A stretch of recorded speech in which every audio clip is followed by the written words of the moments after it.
Morning મિત્રો, આજે આપણે ચેપ્ટરનો નવો પોર્શન હાઇડ્રોજન પેરોક્સાઇડ. સૌપ્રથમ આપણે માત્ર હાઇડ્રોજન વિશેની ચર્ચા કરી હતી. દેન આફ્ટર આપણે હાઇડ્રોજનનું એક નવું સંયોજન પાણી H2O એની ચર્ચા કરી, એની ડિટેલમાં આપણે માહિતી પણ મેળવી લીધી. ત્યાર પછી આપણે નવો પોર્શન આજે જે જોવાના છે એમાં હાઇડ્રોજન પેરોક્સાઇડ, જે એક નવું હાઇડ્રોજનનું સંયોજન, એના વિશેની આજે વાત કરવાના છીએ. પણ આ પોર્શનની શરૂઆત કરીએ એ પહેલા આપણે કાલના લેક્ચરની અંદર શું ચાલ્યું હતું એનું એક નાનકડું રિવિઝન કરી નાખીએ, એટલે ફરી પાછા આપણે ટ્રેક ઉપર આવી જાય. બરાબર. અને ખાસ કહેવાનું કે જે મિત્રોએ હજુ મારા લેક્ચર જે લોકો જોવે છે અને ચેનલ સબસ્ક્રાઇબ નથી કરી એ પ્લીઝ સબસ્ક્રાઇબ કરી નાખજો. બરાબર છે. અને કંઈ પણ કોમેન્ટ હોય તો પૂછતા પણ રહેજો અને કહેતા પણ રહેજો. જોઈએ કાલના લેક્ચરની અંદર આપણે શું જોયું હતું કે ભાઈ સ્થાયી કઠિનતા કયા કયા કારણોસર હોય છે અને એને દૂર કરવાની પદ્ધતિઓ કઈ કઈ છે. તો તમે લોકો એવું ભણી ગયા કે ભાઈ ક્લોરાઇડ અને સલ્ફેટના ક્ષારોને કારણે સ્થાયી કઠિનતા આપણને જોવા મળે છે. સ્થાયી કઠિનતાનું બીજું નામ છે કાયમી કઠિનતા. બરાબર છે. સૌથી પહેલી પદ્ધતિ એમાં જોઈતી તમે ધોવાના સોડાની પદ્ધતિ. એની અંદર આપણે એક પ્રક્રિયકનો ઉપયોગ કરતા હતા. કયો હતો મિત્રો? Na2CO3. બરાબર. એની પ્રક્રિયા કરી એટલે અહીંયા જે કેલ્શિયમ અને મેગ્નેશિયમના જે ક્લોરાઇડ અને સલ્ફેટ જે છે એ એટલે તમને લોકોને ખબર હોવી જોઈએ. એમ એટલે કોણ? તો કે ભાઈ Ca અને Mg. Ca અને અથવા તો Mg. અહીંયા તમારે બંનેને કન્સિડર કરી લેવા, વળી પાછું દરેક વખતે કેવું ના પડે. બરાબર. તો એની પ્રક્રિયાની અંદર શું થશે કે આ ઋણ આયનોનું વિસ્થાપન કોના દ્વારા થશે? તો આ સોડિયમ કાર્બોનેટના કાર્બોનેટ વડે થશે અને ત્યાંથી એક ક્ષારો છૂટા પડે છે. કોણ છૂટા પડે છે? ક્લોરાઇડ અને સલ્ફેટ, જેના લીધે આ સ્થાયી કઠિનતા હતી. તેના આફ્ટર બીજી કાલ્ગાન પદ્ધતિ. એની અંદર આ એક ખાસ યાદ રાખવાનું છે, કાલ્ગાનની અંદર સોડિયમ હેક્ઝામેટા ફોસ્ફેટ પ્રક્રિયકનો ઉપયોગ કરવાનો છે, જેનું સૂત્ર છે Na6P6 અને O18. બરાબર છે. જેને આપણે વ્યાપારિક ધોરણે કાલ્ગોન કહેવાય છે, એટલે કાલ્ગાન પદ્ધતિથી ફેમસ છે.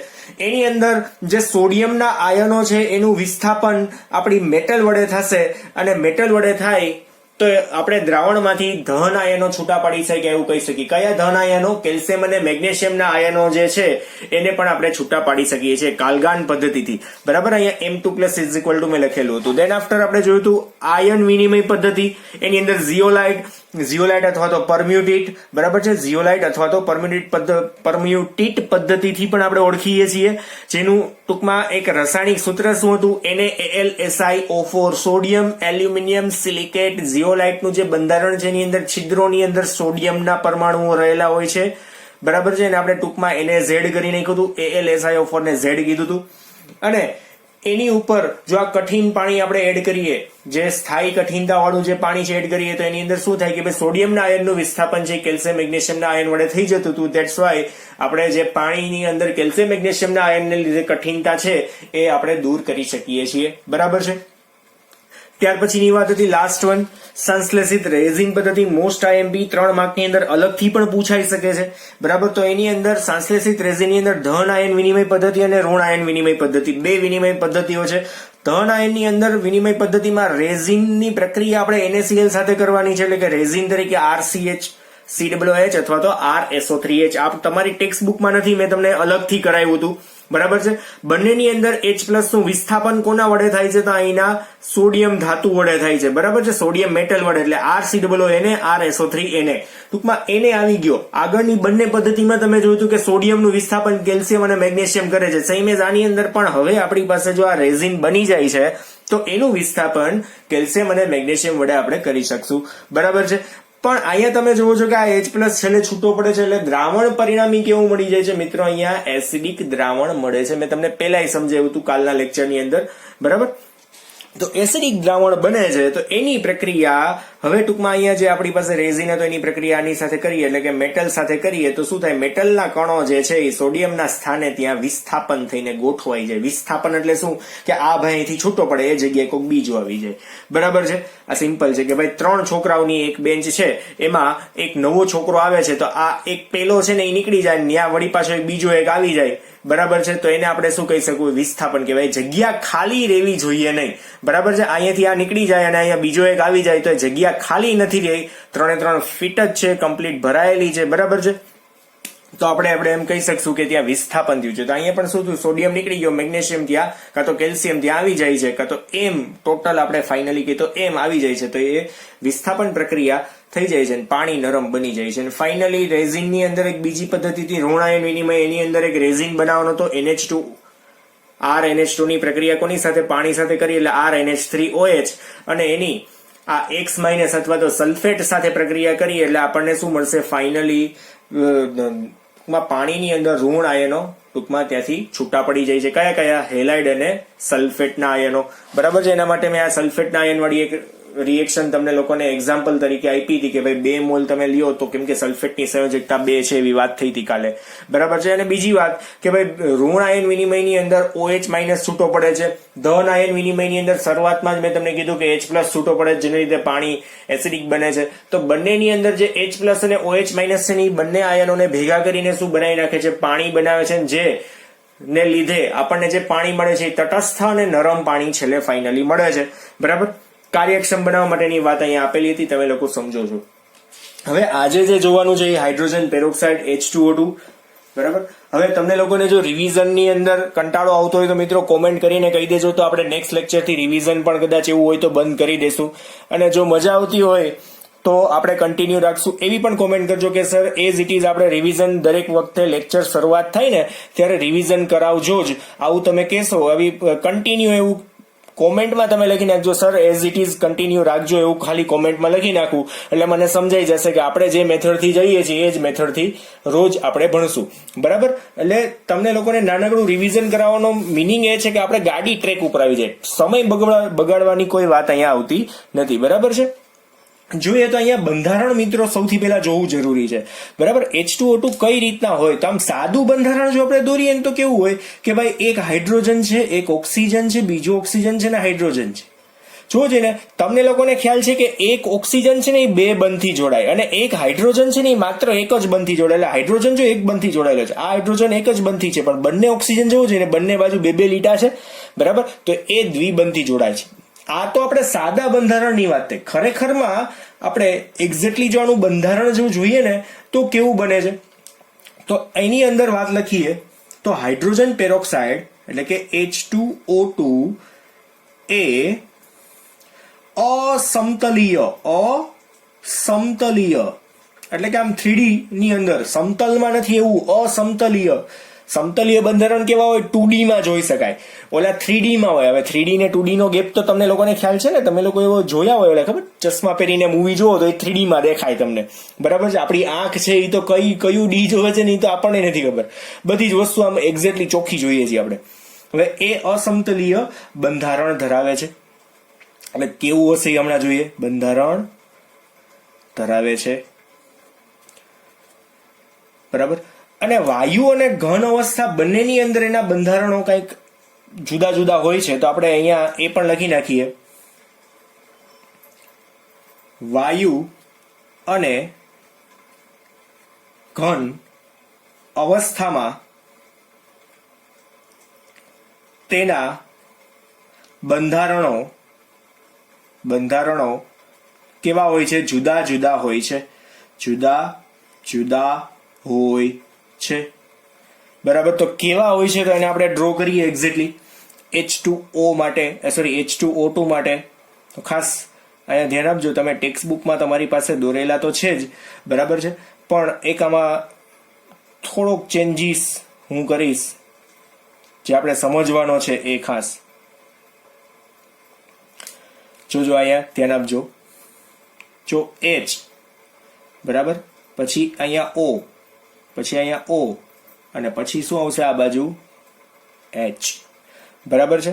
હવે આ જે કોણ છે ને મિત્રો, એ કોણ કંઈક જુદો છે. અહીંયાથી આ જે ખૂણો બને છે ચોપડીના પેજ જેવું છે. તમે આમ ચોપડી આમ પેક હતી, આમ ઓપન કરો તો કેવો ખૂણો બને, આમ એક્ઝેક્ટલી ચોપડી પેક હોય ને ઓપન કરો તો. બરાબર છે. એના જેવું અહીંયા વાત થઈ. બરાબર. તો આ જે ખૂણો છે ને એ 111.5 અંશનો છે. ક્યારે? જ્યારે વાયુ અવસ્થા હોય ને ત્યારે. વાયુ અવસ્થા. બરાબર છે. હવે એ જ વસ્તુ ઘન અવસ્થાની અંદર કેવી થઈ જશે, ભેગી થઈ જશે. એટલે આપણે અહીંયા ઘન અવસ્થા ડ્રો કરીએ. દાખલા તરીકે ઘન અવસ્થા કેવી છે તો એની અંદર છે ને આ જે ખૂણો છે ને એ ઘટાડવા માટે આપણે શું કરી નાખીએ, આમ નજીક લઈ જઈએ આને. તો આ પણ કેવું આવશે મિત્રો, નજીક આવશે આ રીતના. બરાબર. તો આની અંદર H2O2 કઈ રીતના કનેક્ટ થશે, HO અને H. બરાબર. જે આ ખૂણો છે એ તમે જોઈ શકો છો આના કરતા નાનો છે. કઈ અવસ્થા છે અહીંયા, ઘન અવસ્થા. બરાબર છે. નાનો ખૂણો દેખાય છે તમને લોકોને, કેટલો હશે તો કે ભાઈ 90.2 ડિગ્રી, ઓલમોસ્ટ 90 ડિગ્રી જેવો થઈ જાય. આમ સેજ ત્રાસો કર્યો છે, ઓલમોસ્ટ એટલો છે. બરાબર છે. પછી આપણે વધારાની આની અંદર જે બંધ લંબાઈ ને એ બધું આપેલું છે ને એને આપણે નિર્દેશ કરીએ તો આની અંદર જે બંધ લંબાઈ છે H અને O ની એ કેટલી આવશે, આ કઈ ખાસ યાદ રાખવાની જરૂર નથી, 95 pm. બરાબર છે. પછી આ જે બંધ લંબાઈ છે એ 147.5 ડિગ્રી છે. બરાબર.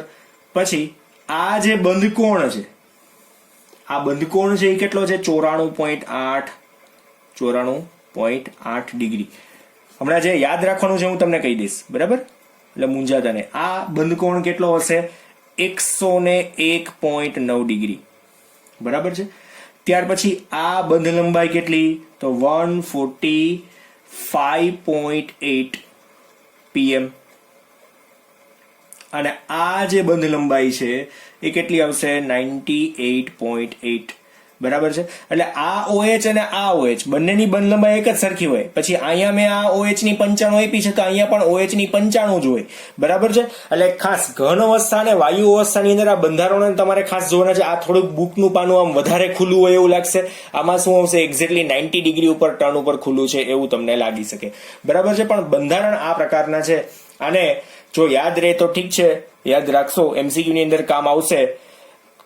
ખાસ કરીને આ જે પિંક કલરના લેખા છે ને ખાસ તમારે ઉપયોગી બનશે કે વાયુ અવસ્થાની અંદર જે દ્વિતલ જે આ બે પૃષ્ઠ છે એમના વચ્ચેનો કોણ કેટલો બને, તો 111.5 નો. ઘન અવસ્થાની અંદર બે કોણ વચ્ચેનો ખૂણો કેટલો બનશે, 90.2. બરાબર છે. આ એક તમારે ખાસ યાદ રાખવાનું છે. બાકી પછી બંધ લંબાઈ ને અંદરના જે બંધ કોણ છે યાદ રહે તો વેરી ગુડ, બાકી ચાલશે, એટલે બધું ઇમ્પોર્ટન્ટ નથી. બરાબર. ચાલો, તો હવે આના પછીનો એક પોર્શન, આની અંદર આપણે બનાવટ વિશેની વાત કરવાના છીએ કે ભાઈ H2O2 ની બનાવટ કઈ રીતે થઈ શકે છે. બરાબર. તો અહીંયા લખી નાખીએ H2O2 ની બનાવટ.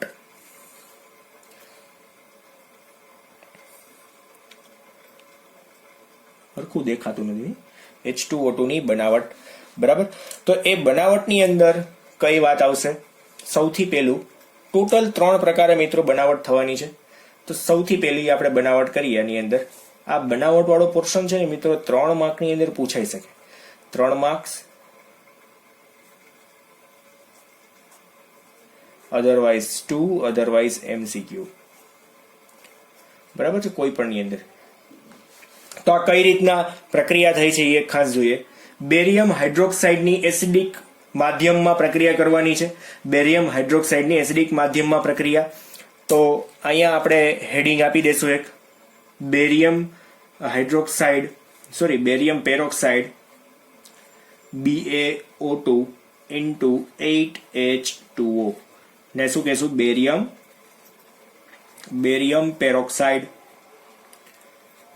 પેરોક્સાઇડ. બરાબર. ને એસિડિક બનાવી કેવી રીતના બનાવવાનું હોય મિત્રો, એસિડ ઉમેર દેવાનું તથા પાણીના વધારાના જથ્થાનું નીચા દબાણે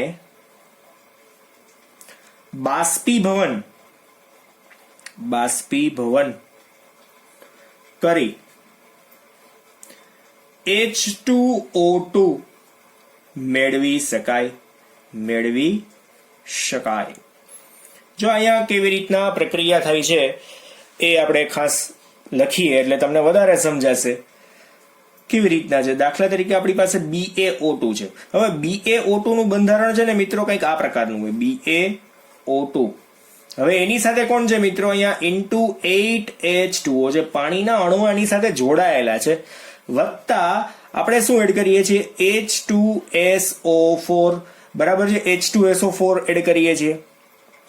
તો આમાં શું થશે, બહુ સિમ્પલ છે, તમે આમને જોઈ શકશો કે બહુ સિમ્પલ એટલે શું કે આ H2 અને આ બંને ઓક્સિજન ભેગા થઈને શું બનાવી શકે મિત્રો, H2O2 બની શકે. કેમ કે હાઇડ્રોજન પેરોક્સાઇડમાં બે ઓક્સિજન કઈ રીતના હોય, સિંગલ બંધથી કનેક્ટેડ આ રીતના હોય ને. એટલે શું હોય કે આ બંને ઓક્સિજન, આ બંધ બે તૂટી જાય અને બંને બાજુ કોણ જોઈન્ટ થઈ જાય, આવા બે હાઇડ્રોજન આવી જાય. કયા બે હાઇડ્રોજન, આ H2O નું તો શું કરવાનું છે, આપણે બાષ્પીભવન જ કરવાનું છે. બાષ્પીભવનમાં શું થઈ જાય કે 8H2O એમને એમ છૂટા પડી જાય છે. પણ બેરિયમનું શું થાય, તો બેરિયમની સાથે આ જો સલ્ફેટ બાકી રહી ગયું છે. એટલે હું અહીંયા પાછું એક આમ રાઉન્ડ કરી દઉં કે ભાઈ આ બેરિયમ અને આ સલ્ફેટ એ બે ભેગા થઈને શું બનાવી નાખે, બેરિયમ સલ્ફેટ. સમજાય છે એક્ઝેક્ટલી અહીંયા તમને બેરિયમ સલ્ફેટ કઈ રીતના બની ગયું. હવે મેં અહીંયા અંડરલાઈન તો કરી દીધી છે, તો આ H2O બાકી રહ્યું એને H2O ને અલગથી લખી નાખ્યું છે. હવે તમે આને કઈ નવું નિશાની ન સમજતા હો, ખાલી એમને એમ દેખાડવા માટે જ કરેલું છે કે આ Ba છે ને આ SO4 છે, ભેગા થઈને BaSO4 બને છે, આ H2 છે અને આ બે ઓક્સિજન છે એટલે અહીંયા H2O2 બને છે, જેને આપણે હાઇડ્રોજન પેરોક્સાઇડ કહીએ છીએ. બરાબર છે, બહુ સિમ્પલ છે, આવડી જાય એવું છે. બરાબર, આગળ વધીએ. બીજી પ્રક્રિયા જે છે એ થોડીક મોટી પ્રક્રિયા છે પણ સમજવા જેવી છે, ઇઝીલી આપણે જોતા જશું. બરાબર છે, તમે ટેક્સ્ટ બુકમાં ખાસ એમાં જોતા નહીં બહુ, કેમ કે એના કરતા તો આપણે ઇઝીલી સમજવાના છીએ, એનાથી ટૂંકમાં સરળ મેથડમાં જવાના છીએ. બરાબર, જોઈએ બીજી મેથડ જે છે એ શેના માટેની છે. ઊંચી વિદ્યુત પ્રવાહ ઘનતાએ, ઊંચી વિદ્યુત પ્રવાહ ઘનતાએ શું કરવાનું છે, એસિડિક સલ્ફેટ દ્રાવણનું, એસિડિક સલ્ફેટ દ્રાવણનું, એટલે કે ત્યાં એસિડિક સલ્ફેટ દ્રાવણ એટલે કોણ, H2SO4 નું શું કરવાનું છે, અહીંયા વિદ્યુત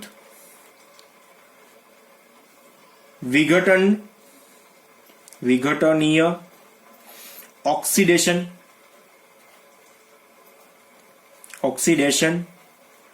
થઈ શું બનશે, ત્યાં પેરોક્સાઇડ, પેરોક્સો ડાઈ સલ્ફેટ મળે છે. કેવી રીતના મળે છે તો રિએક્શન જોશું ત્યારે તમને ખબર પડશે. જેનું જળ વિભાજન થઈને શું બનશે, H2O2 મળે છે. બરાબર, હવે આ ઓછી જગ્યા હતી ને એટલે મેં થિયરી પહેલા લખી દીધી. બરાબર, આમ થોડુંક મેનેજમેન્ટ કરીને ખોટા સાવ પેજ નો બગડે. બરાબર ને, તમે સમજો છો એટલું તો. ચાલો, તો હવે રિએક્શન જોઈએ એટલે તમારું જે ક્યારનો ક્વેશ્ચન છે કે આ શું ક્યારના બોલે છે કઈ ખબર પડતી નથી, તો જોઈએ. બહુ સાદી રિએક્શન છે મિત્રો અહીંયા કે ભાઈ આપણી પાસે 2 મોલ H2SO4 છે. બરાબર, પ્રક્રિયા કેની છે, વિદ્યુત વિભાજનની છે, તો આપણે અહીં લખશું વિદ્યુત વિભાજન થઈને અહીંયા શું બનશે આપણી પાસે, તો H2S2O8 પેરોક્સો ડાઈસલ્ફ્યુરિક એસિડ કાં તો પેરોક્સો ડાઈસલ્ફેટ. બરાબર, હમણાં જ મેં અહીંયા તમને શું લખાયું, કઈ પ્રક્રિયા થશે પેરોક્સો ડાઈસલ્ફેટ ની અંદર. અહીંયા શું લખ્યું હમણાં જ કે ભાઈ પેરોક્સો ડાઈસલ્ફેટ બને છે. બરાબર, આવું કંઈક બને છે અને પછી જળ વિભાજન થઈને H2O2 મળે છે. તો સૌથી પહેલા આપણે શું મેળવ્યું અહીંયા, H2S2O8. બરાબર છે, આવું મેળવી લીધું. આ રીતના ટૂંકમાં હાઇડ્રોજન તો છેલ્લે મળે જ છે, પણ આ સાદી પ્રક્રિયા મેં સીધી લખી નાખી. બરાબર, આને પર સલ્ફ્યુરિક એસિડ કહેવાય, પર સલ્ફ્યુરિક એસિડ. પણ આપણે એને ડિટેલમાં જવું છે, તો ડિટેલમાં કેવી રીતના આગળ વધીએ તો ખાસ ધ્યાન આપજો કે ભાઈ H2SO4 નું તમે વિભાજન કરો, H2SO4 નું વિભાજન કરીએ તો કઈ બે વસ્તુ છૂટી પડશે. આપણે દાખલા તરીકે 2 મોલ H2SO4 લઈએ છીએ, વિભાજન કરીએ તો શું છૂટું પડશે મિત્ર, અહીંયાથી 2H+ વત્તા 2HSO4 માઇનસ એક H2SO4 હોય તો આ રીતના છૂટું પડે છે. જેના ટોટલ કેટલા હાઇડ્રોજન છે? 4 છે. તો એ 2 ને 2 4 બરાબર છે. બાકી સલ્ફર અને ઓક્સિજનની સંખ્યા તો સમાન જ છે. દેખાય છે તમને લોકોને? 2H+ 2HSO4 minus. સમજાઈ ગયું? આ રીતના પેલા તો વિભાજન થાય. જો ફાઇનલી તો આવું જ કંઈક મળવાનું છે, છતાંય આપણે અત્યારે પેલા તો ડિટેલમાં જઈએ છીએ. પેલા આયનીકરણ કરવું જરૂરી છે. હવે પ્લસ ચાર્જનો ગુણ શું છે? ઇલેક્ટ્રોન મેળવવાનો. માઇનસ ચાર્જનો ગુણ શું છે? ઇલેક્ટ્રોન દાન કરવાનો. બરાબર છે? આ તો તમને લોકોને ખ્યાલ છે ને? બરાબર. અને આપણે બનાવવાનું શું? H2O2. તો કઈ રીતના બનશે? તો સૌથી પહેલા આ જે પ્રક્રિયક છે એ શું કરશે? એની પાસે વધારાના ઇલેક્ટ્રોન છે એ ગુમાવશે. કઈ રીતના? તો જોવો છે ને, 2 moles ઓફ HSO4 માઇનસ માંથી શું બને છે મિત્રો? H2S2O8. અને એને કેટલા ઇલેક્ટ્રોન વધારાના હતા? 2 ઇલેક્ટ્રોન વધારાના હતા. તો આપણે શું કર્યા? 2 ઇલેક્ટ્રોન ગુમાવી દીધા. તો અહીંયા H2S2 અને ઓક્સિજન કેટલા છે? 8. જો ઇલેક્ટ્રોન ક્યાંથી છૂટા પડ્યા હતા? ઉપર 2 હતા, એ ઇલેક્ટ્રોનને છૂટા પાડી દીધા. હવે તમને લોકોને આનું બંધારણ પહેલા તો કેવું હોય ને એ ખબર હોવી જોઈએ. આનું બંધારણ કેવું હોય તો હું તમને જેમાં દોરી દઉં છું. બરાબર છે? એટલે પેરોક્સાઇડ ક્યાંથી આવ્યો નહીં તમને લોકોને ખબર પડે. જોજો અહીંયા H પછી OS double bond O oxygen sulphur double bond O અને H. બરાબર. અહીંયા આ બંધારણ પૂરું થાય છે. હવે ગણી લ્યો કેટલા હાઇડ્રોજન કેટલા ઓક્સિજન તમે ગણી શકો છો. આવડે છે ને? હવે જોજો, જો 2 હાઇડ્રોજન, પછી આ ભાગ તમે જોઈ શકો છો. જો એ પેરોક્સાઇડ વાળો ભાગ છે પેરોક્સાઇડ વાળો ભાગ દેખાય છે. જો 2 ઓક્સિજન એક જ બંધથી જોડાયેલા છે. તમને લોકોને પેરોક્સાઇડ નું બંધારણ ખબર છે. હવે જો એની અંદર ઓક્સિજન કેવી રીતના હોય? સિંગલ બંધથી કનેક્ટેડ હોય. બરાબર છે? તો આ H2S2 જે O8 છે એનું મેં બંધારણ અહીંયા દોર્યું છે. આ રીતનું કંઈક હોય છે. તો 2 હાઇડ્રોજન પછી 2 સલ્ફર દેખાય છે તમને લોકોને. ઓક્સિજન જોવો જોઈએ ને, અહીંયા 4 અને આ બીજા 4, 8 થઈ ગયા. ઓકે, બરાબર છે? આ સાચું બંધારણ છે. જેમાં તમારે યાદ રાખવાનું છે. જે બરાબર. એટલે તમને લોકોને ખ્યાલ આવે. હવે આ જે પ્રક્રિયક છે ને એની પ્રક્રિયા આપણે આગળ વધારવાની છે. H2S2O8 માંથી શું બનશે? H2S2O8 માંથી શું બનશે? તો આપણે કેવી રીતના આગળ પ્રક્રિયા વધારશું? પહેલા તો આપણે આનું નામ લખી નાખીએ. શું નામ થશે? પેરોક્સો ડાઈ સલ્ફેટ. બરાબર. આમાં આપણે આગળ પ્રક્રિયામાં શું લખ્યું હતું કે ભાઈ પેરોક્સો ડાયસલ્ફેટ નું જળ વિભાજન કરવાનું છે. તો H2S2O8 ની પ્રક્રિયા કોની સાથે કરી નાખવાની છે? અહીંયા H2O સાથે કરવાની છે. કેટલા મોલ લેશું મિત્રો? અહીંયા 2 મોલ આપણે H2O લેવાનું છે. બરાબર. પ્રક્રિયા થઈને શું બનશે અહીંયા? તો પ્રક્રિયા થઈને કે ભાઈ આ પેરોક્સાઇડ જે છે ને, પેરોક્સો વર્ડ લખ્યો છે તો આની અંદર પેરોક્સાઇડ હોય. બરાબર. મેં તમને બતાવ્યું. તો આના 2 હાઇડ્રોજન છે એ પ્રક્રિયા કરીને શું બનાવશે? અહીંયા પેલા તો H2O2. બરાબર. આના 2 ઓક્સિજન સાથે H2O2 બની જશે. તો બાકીનું વધ્યું શું? તો બાકીનું શું વધશે? 2 moles of H2SO4. 2 mall H2SO4 આપણે જે બનાવવું હતું એ બની ગયું. અહીંયા શું બન્યું? અહીંયા હાઇડ્રોજન પેરોક્સાઇડ. ખબર પડે છે એક્ઝેક્ટલી? ડન. સમજાઈ ગયું ને? હવે હજુ જો અહીંયા એક વસ્તુ બાકી રહી ગઈ છે. કઈ? 2H+ બાકી છે ને? તો એને આપણે નેક્સ્ટ રિએક્શન ની અંદર એડ કરીએ. કે બાકીનું હજુ શું રહી ગયું હતું? એક જુદો કલર રાખવો પડશે ને. બાકીનું શું રહી ગયું હતું? 2H+. આ પ્રક્રિયાને આપણે મિત્રો ઓક્સિડેશન કહેવાય. ઓક્સિડેશન. અને હવે જે કરીએ છીએ એને આપણે શું કહેશું? અહીંયા રિડક્શન. કેમ કે સિમ્પલ વાત છે કે અહીંયા H2S2O8 નો તો ઉપયોગ કરી લીધો, પણ 2 ઇલેક્ટ્રોનનો ઉપયોગ કરવાનો બાકી હતો. તો એને આપણે શું કરશું? અહીંયા 2 ઇલેક્ટ્રોન ઉમેરી દેવાના છે. 2 ઇલેક્ટ્રોન માઇનસ. બરાબર છે? 2 ઇલેક્ટ્રોન માઇનસ. આની અંદર એડ કરવાના છે. તો 2 ઇલેક્ટ્રોન માઇનસ એડ કરશું એટલે શું બની જશે એમાંથી H2. ફાઇનલી આપણને શું મળશે H2. બરાબર. તો બહુ સિમ્પલ રિએક્શન હતી. આની અંદર જો આપણે આગળ પ્રક્રિયા જો હજુ કરવી હોય તો આમાં D2O2 ની બનાવટ માટે આનો ઉપયોગ થઈ શકે છે, પણ D2O2 ની બનાવટ આપણે ક્યાંય આવતી નથી. આગળ એક પોર્શન નાનકડો આવશે D2O2 એટલે કે ભારે પાણીની અંદર આનો ઉપયોગ થાય છે. કે ભારે પાણીની અંદર કેવી રીતના થાય મિત્રો, તો અહીંયા આ H2S2O8 જે છે ને એની જગ્યાએ જો K2S2O8 બની જાય ને તો એની પ્રક્રિયા આપણે કોની સાથે કરી નાખવાની, એટલે આ જે રિએક્શન છે ને એની અંદર H2 ના બદલે K2 હોય તો કેવી રીતના પ્રક્રિયા થાય એ રીતના આપણે આગળ વધવાનું થાય. બરાબર. આ તમને હું જેક્રોસ જેમ આપી દઉં, તમારી બુકમાં નાનકડું એવી વાત લખેલી છે, પણ જેક્રોસ જેમાં લખી નાખીએ તો કેવી રીતના પ્રક્રિયા થઈ શકે એ પણ આપણે લખીએ ને તો જ ખબર પડશે ને. બરાબર ને. પ્રક્રિયા તમને ખબર હોવી જોઈએ ખરી કે ભાઈ H2S2O8 હતું એના બદલે આપણે અહીંયા જો K2S2O8 હોય તો આની પ્રક્રિયા જો હું D2O2 સાથે કરું, H2O2 ના બદલે D2O2, શું કહેવાય ને, D એટલે શું, ડ્યુટેરિયમ. તમને લોકોને હાઇડ્રોજનનો સમસ્થાનિક તો ખબર જ છે. તો અહીંયા બનશે શું મિત્રો, આ જ વસ્તુ હોય તો બનશે શું, તો 2 moles of KdSO4 તો બનશે જ, વત્તા શું બની જશે D2O2. કેમ કે અમુક હાઇડ્રોજન આની અંદર જાય ને. બરાબર ને. કેમ કે ઓલાની અંદર તો મેં તમને બતાવ્યું, આમાં તમને લોકોને સીધું ખબર નહીં પડે. ઓલામાં આપણે H2SO4 કરી નાખ્યું એટલે તમને સમજાણું હશે જ. બરાબર. પણ આની અંદર શું થઈ જાય કે હાઇડ્રોજન અને ડ્યુટેરિયમ બધે જુદા જુદા છે. બરાબર. અહીંયા હાઇડ્રોજનના બદલે પોટેશિયમ છે અને હાઇડ્રોજનના બદલે અહીંયા ડ્યુટેરિયમ છે, એટલે K અને D બે જુદા જુદા પડી જાય છે. ઓલામાં K અને D એક જ સરખા હતા એટલે આપણે H2 લખતા હતા.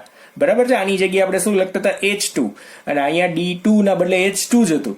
હવે અહીંયા પોટેશિયમ આવી ગયો એટલે D2O2 ની જો બનાવટ કરવી હોય અને આપણે કહેશું ભારે પાણી, ડ્યુટેરેટેડ વોટર. ડ્યુટેરેટેડ વોટર. બરાબર છે. ભારે પાણીની બનાવટની અંદર આનો ઉપયોગ થઈ શકે ખરી. એટલે એ પ્રક્રિયા એક વધારાની છે જેને આપણે અત્યારે ખાસ કંઈ યાદ રાખવાની જરૂર નથી. આ રીતના બનાવી શકાય ખરી એ તમારે માત્ર જાણકારી માટે યાદ રાખવાનું છે. બરાબર. ત્રીજી રિએક્શન જોઈએ પછી આજનો લેક્ચર આપણે પૂર્ણ કરશું. ત્રીજી રિએક્શનમાં ધ્યાન આપજો. થર્ડ વન બહુ સિમ્પલ છે. ઔદ્યોગિક રીતે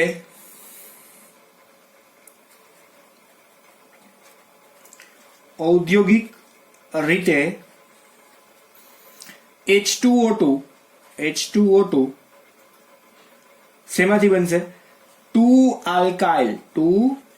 alkyl એન્થ્રાક્વિનોલ ના સ્વનિયંત્રિત ઓક્સિડેશન દ્વારા બને છે. કઈ રીતના, તો એન્થ્રાક્વિનોલ આપણને ખબર હોવી જોઈએ. બરાબર. એન્થ્રાક્વિનોલ. બરાબર. એટલે આલ્કોહોલનું ત્યાં ઓક્સિડેશન કરવાનું છે. બરાબર. અને એમાંથી શું બનશે, એન્થ્રાક્વિનોન અને H2O2 છૂટો પડશે. કઈ રીતના આપણે જોઈએ. જો ઓક્સિડેશન છે ને એ વાતાવરણના ઓક્સિજનની હાજરીમાં થતી પ્રક્રિયા છે, તો હું તમને પહેલા તો એન્થ્રાસીન તમને કેવું હોય એ ખબર હોવી જોઈએ. આ તમારી બુકમાં રિએક્શન નથી આપી, આપણે સાવ એટલે સાવ એક્સ્ટ્રા જ ડ્રો કરીએ છીએ. બરાબર. અહીંયા કોણ છે, OH, અને અહીંયા પણ કોણ આવશે, OH. બરાબર છે. હવે પ્રક્રિયાની અંદર શું આવશે એક્ઝેક્ટલી, અહીંયા 2 આલ્કાઇલ કીધું છે તો 2 આલ્કાઇલ આપણે મિત્રો કઈ રીતના દોરી શકશું, તો અહીંયા આલ્કાઇલને આપણે શું સંજ્ઞા આપવાની છે, R. બરાબર છે. એટલે આનું નામ તમને લોકોને હવે આવડવું જોઈએ, શું, 2 આલ્કાઇલ એન્થ્રાક્વિનોલ. બરાબર છે. શું આપશું અહીંયા 2 R એટલે આલ્કાઇલ, ત્યાં મિથાઇલ ઇથાઇલ પ્રોપાઇલ બ્યુટાઇલ આવી શકે, આલ્કાઇલ એન્થ્રા શું આવશે, ક્વિનોલ. બરાબર છે. હવે આ પ્રક્રિયા કોની હાજરીમાં કરવાની, એટલે કે વાતાવરણના O2 એટલે કે હવાની હાજરીમાં કરવાની. બરાબર. એટલે અહીંયાથી શું થશે તો આ બે ઓક્સિજન સાથે કોણ આવશે જો આ બે હાઇડ્રોજન OH છે ને તો એના બંને હાઇડ્રોજન કોની સાથે આવી જશે અહીંયા ઓક્સિજન સાથે આવશે એટલે આપણને બનાવવાનું શું કીધું છે H2O2 બનાવવાનો કીધો છે તો અહીંયા હું સીધે સીધું લખી નાખું છું H2 અને O2 તો બને જ છે તો હવે અહીંયા વધશે શું આ બંધારણ કેવું વધશે તો એને આપણે ફરી પાછું ડ્રો કરીએ જો હું કઈ રીતના ડ્રો કરું છું ને એ તમારે જોતું જવાનું એવું હોય તો રિવાઇઝ કરી નાખવાના વિડીયોને બરાબર આ રીતના બહુ સિમ્પલ છે પછી અહીંયા વધશે શું તો હાઇડ્રોજન જતો રહ્યો તો અહીંયા દ્વિબંધ આવી જશે અત્યારે તમારે યાદ જ રાખવાનું કેમ કે આમ જોઈએ ને તો ઓર્ગેનિક બેઝ રિએક્શન છે એટલે બહુ મગજમાં લેવાની નથી કે આવું સુકામેન થઈ ગયું બરાબર કેમ કે ઓક્સિડેશન રિડક્શન તમે લોકો ભણ્યા નથી 12મા ધોરણની અંદર આવશે અત્યારે માત્ર આ રિએક્શન તમારી બુકમાં એટલે જ નથી આપી આ લોકોએ નામ માત્ર એટલે જ આપ્યા છે કે તમે લોકો હજુ ભણ્યા નથી બરાબર તમારી રિએક્શન જો તમારી બુકમાં છે ને એમને નામ આપીને લખી નાખી છે પણ અત્યારે આપણે નામ એટલે નથી લખતા કે આપ્યું છે તો થોડુંક કંઈક જાણીએ નવું શીખીએ બરાબર પણ આ બંધારણ ડિટેલમાં તો તમે લોકો 12મા ધોરણની અંદર જ શીખશો અને 11માની અંદર 12મા ચેપ્ટરમાં હજુ તો નામકરણ શીખશું પછી આ નામ ક્યાંથી આવ્યું એ પણ તમને સીધો પ્રશ્ન હોય ટુ આલ્કાઇલ એન્થ્રાક્વિનોન કીટોનની અંદર પ્રત્યય નોન આવે છે અને આલ્કોહોલમાં પાછળ ઓલ આવે છે એટલા માટે આ રીતના આપણે બોલીએ છીએ ક્વિનોન અને ક્વિનોલ બરાબર અહીંયા આલ્કાઇલ છે તો આલ્કાઇલ કરી નાખીએ હવે આ જ રિએક્શન રિવર્સિબલ મિત્રો થઈ શકે રિવર્સિબલ થાય તો ફરી પાછી ઊંધી પણ રિએક્શન થઈ શકે એટલે કે H2PD ની હાજરીમાં ફરી પાછી પ્રક્રિયા કરી શકાય ખરી આ કઈ પ્રક્રિયા હતી ઓક્સિડેશનની હતી આ કેવી થઈ શકે પાછી ઊંધી જાય તો રિડક્શનની પ્રક્રિયા પણ થઈ શકે ખરી એટલે આ ઓક્સિડેશનથી આપણને મળે છે સામું ઊંધું જો પ્રક્રિયા કરીએ તો એ રિડક્શનથી આપણને મળે છે એવું આપણે અહીંયા સમજી શકીએ બરાબર છે બાકી આપણે અહીંયા ભૌતિક ગુણધર્મ વિશેની ચર્ચાઓ તાના પછીના લેક્ચરમાં જ આપણે કરવાના છીએ પણ અત્યારે આ 3 બનાવટની પ્રક્રિયાને ખાસ જોજો હા આ બીજા નંબરની જે બનાવટ છે ને એમાં તમારે ક્યાંથી યાદ રાખવાની છે તો આ ટોટલ 3 અને આ ચોથી રિએક્શન 4 વસ્તુ યાદ રાખવાની છે એમાં આ ક્યાંય લખવાનું નથી એટલે તમે યાદ રાખવા માટે શું કરશો કે ભાઈ 5 ટાઈમ આ પોઈન્ટ્સને લખતા જાજો પેલા આ કોમન રિએક્શન છે આ પણ નો લખો તો આ 3 તો તમારે લખવાની છે જ કે આ જે દુધિયા કલરથી લખેલી છે ને લાસ્ટ આ બ્લુ કલરથી લખેલી છે બરાબર આ લખેલી હશે એટલે તમારા માર્ક પૂરેપૂરા આવશે બરાબર અને આ તો સાવ સહેલી જતી BaO2 મેં તમને લખાવી દીધી બરાબર આપણે સમય ઘણો બધો લઈએ છીએ પણ ખાસ આ તમે કઈ રીતના લખશો ને કઈ રીતના પાકી કરીએ એ ખાસ તમારે ધ્યાન રાખવાનું છે બરાબર હવે એક વધારાની વાતો અમુક વસ્તુ લખવાની હતી તફાવત નાના નાના મારે તમને કહેવા છે તો તમે લોકો એક નોટ ડાઉન કરવા હોય તો કરી નાખીએ બરાબર એટલે થોડીક વધારે મજા આવે વધારાની જાણકારી સાવ એટલે સાવ તમારે જે ક્રોસ જેની અંદર જ રાખવાનું છે સાવ એટલે સાવ જે ક્રોસ જે બરાબર છે એટલે યાદ ન રહે તો મારી તોડીને યાદ રાખવાની જરૂર નથી એટલે હું અહીંયા લખી જ નાખું છું જે ક્રોસ જે અને અહીંયા લખશું આપણે તફાવતો બરાબર છે એમાં સૌથી મેઇન તફાવત જે જાણવા જેવા છે અમુક વસ્તુની તો તમને લોકોને ખ્યાલ જ છે પણ છતાંય આપણે જાણીએ બરાબર છે પહેલો તફાવત કઠિન પાણી અને નરમ પાણી કઠિન પાણી અને નરમ પાણી આ બે વચ્ચેનો તફાવત આપણે જોવાનો છે તો સૌથી પહેલો મુદ્દો મિત્ર આની અંદર કયો હોઈ શકે સાબુ સાથે મુક્તપણે ત્વરિત ફેણ આપતું નથી અહીંયા શું લાગશું ફેણ આપે છે બરાબર આ પેલો પોઈન્ટ જ થઈ જશે ને આનો ટૂંકમાં આપણે કહી નાખીએ બરાબર બીજો પોઈન્ટ આની અંદર શું આવશે તો તે Mg2+ Ca2+ ના Cl- SO4 2- HCO3- ના દ્રાવ્ય ના ક્ષાર ધરાવે છે દ્રાવ્ય ક્ષાર ધરાવે છે એવું કહી શકીએ હવે આની અંદર શું આવશે તેઓ ક્ષાર ધરાવતા નથી અથવા દૂર થયેલા હોય છે, દૂર થયેલા હોય છે. એની અંદર ક્ષાર હોતા જ નથી એવું પણ કહી શકાય. બરાબર. કઠિન પાણી અને નરમ પાણી વચ્ચેનો આ જે તફાવત છે એ ખાસ તમારે મુદ્દાઓ જોવાના છે, યાદ રાખજો. બરાબર છે. પછી એક બીજો તફાવત આપણે જોઈએ. આ તો ખાસ જળ વિભાજન અને જળ યોજન, અસ્થાયી અને સ્થાયી કઠિનતા વિશે તો તમને આઈ થિંક ખબર જ હશે ને. આપણે બહુ મોટા મોટા ટોપિક ભણી ગયા, અસ્થાયી કઠિનતા અને સ્થાયી કઠિનતા. બરાબર. આ બીજો એક તફાવત જોઈ લ્યો, ઇમ્પોર્ટન્ટ. જળ વિભાજન કોને કહેવાય અને જળ યોજન કોને કહેવાય.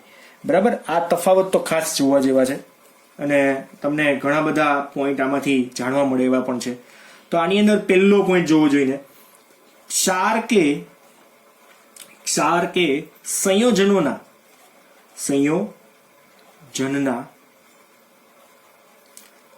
ધ્રુવીય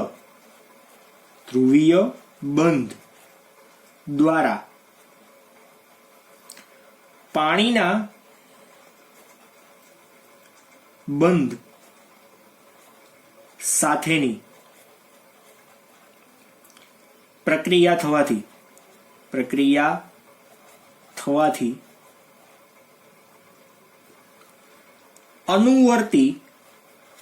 અનુવર્તી એસિડ બેઝ, કોઈ પણ એટલે એસિડ બેઝ કે બંને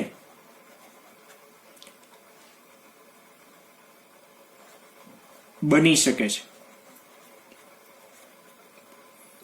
આની અંદર શું આવશે પહેલા પોઈન્ટની અંદર ધ્યાન આપજો ખાસ. ક્ષારના આયનો કે સંયોજનોના ધ્રુવીય બંધ, કેવા બંધ? ધ્રુવીય બંધ સાથે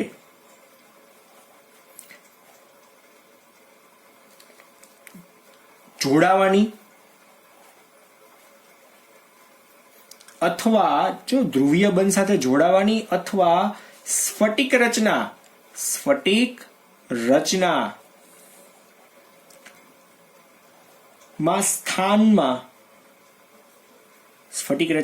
આમ તો સ્થાનમાં નહીં પણ સ્ફટિક રચનામાં છિદ્રોમાં ગોઠવાવાની